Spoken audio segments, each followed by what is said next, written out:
এই শিয়ালটি প্রতিদিন একটি করে মাছ খেত, যাতে বাহিরের প্রচন্ড ঠান্ডায় সে মারা না যায়। আসলে কয়েকদিন আগে একটি জেলের মাছের গাড়ি তার বাড়ির পাশ দিয়ে যাচ্ছিল। এই সুযোগে শিয়ালটি কিছু মাছ চুরি করে তার বাড়িতে নিয়ে যায়। তখন একটি নেকড়ে তার পিছু নিয়ে তার বাড়ির সামনে চলে আসে, কিন্তু এই শয়তান নেকড়েটি মাছ নয়, এই শিয়ালটিকেই খেতে চায়। কিন্তু এই চালাক শিয়ালটি আগে অনেকবার নেকড়েকে বোকা বানিয়েছিল, তাই নেকড়েটি এবার অনেক সাবধান ছিল। তাই সে শিয়ালের বাহিরে আসার জন্য অপেক্ষা করছিল, কিন্তু অনেক সময় কাটার পরও শিয়ালটি বাহিরে বের হচ্ছিল না। তাই নেকড়ে তার মাথাটি শিয়ালের গুহার ভিতরে ঢুকিয়ে দিল। তখন সে দেখতে পেল শিয়ালটি অনেক মজা করে মাছ খাচ্ছে। তখন সে মাছ দেখে নেকড়ের মুখে পানি চলে আসলো। এই জন্য সে শিয়ালকে বলতে লাগলো, প্লিজ আমাকে একটি মাছ দিয়ে দাও। তখন শিয়ালটি নেকড়ের অসহায় মুখ দেখে অনেক মায়া লাগলো, যা দেখে শিয়ালটি তখন তাকে মাছের কাঁটা খেতে দিল।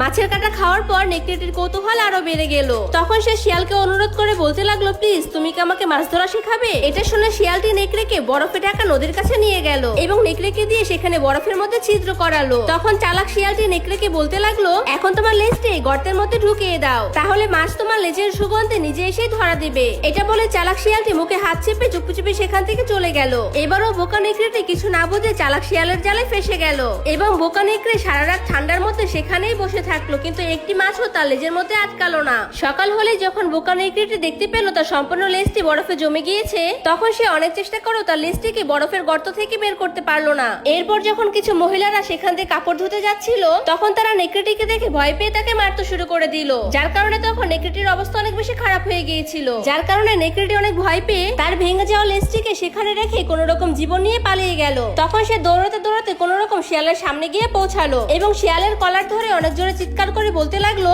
তোমার বিশ্বাসঘাতকতার কারণে আজকে আমার লেজ নেই। কিন্তু শিয়ালটি তখন তাকেই দোষী বানিয়ে দিল এবং শিয়ালকে বলতে লাগলো, তুই অনেক বড় লোভী, তুই একসাথে অনেকগুলো মাছ ধরতে চেয়েছিস, তাই তোর লেজ বের হচ্ছিল না। এটা শুনে বোকা নেকড়েটি চিন্তায় পড়ে গেল এবং ভাবতে লাগলো, শিয়ালটি হয়তো ঠিকই বলেছে। এরপর নেকড়েটি শিয়ালকে বলল, সব বাদ দাও, আজকে গ্রামে একটি বিয়ে আছে, তাই সবাই অনুষ্ঠান দেখতে ব্যস্ত থাকবে, কেউ রান্নাঘরের দিকে মনোযোগ দিবে না। এরপর দুজনে একটা প্ল্যান করে রান্নাঘরে ঢুকে রান্নাঘরের সকল খাবার চুরি করে খেতে লাগলো। তখন শিয়ালটি বারবার নেকড়েকে বোঝাতে লাগলো যে আস্তে খা, এত শব্দ করে খাস না, কিন্তু নেকড়েটি তার কোনো কথাই শুনলো না। তখন শিয়ালটির পেট ভরে গেলে সে চুপি চুপি সেখান থেকে চলে যায় এবং সোজা একটি বরফের পাহাড়ের উপরে উঠে অনেক জোরে জোরে গান গাইতে শুরু করে দেয়। তখন তার গানের শব্দ শুনে বিয়ে বাড়ির সকল লোক চলে আসে এবং নেকড়েকে খাবার চুরি করে খেতে দেখে তাকে মারতে শুরু করে দেয়। এদিকে চালাক শিয়ালটিও চুপি চুপি সবকিছুই দেখছিল। বেচারা নেকড়ে আরো একবার প্রতারিত হলো। এদিকে চালাক শিয়ালটিও আরো একটি নাটক করলো, সে বরফের একটি বাচ্চা পেয়ে শুয়ে পড়লো। এরপর সে দ্রুত সেখান থেকে বের হয়ে এসে ঘাস দিয়ে তার সম্পূর্ণ শরীরটিকে জড়িয়ে নিল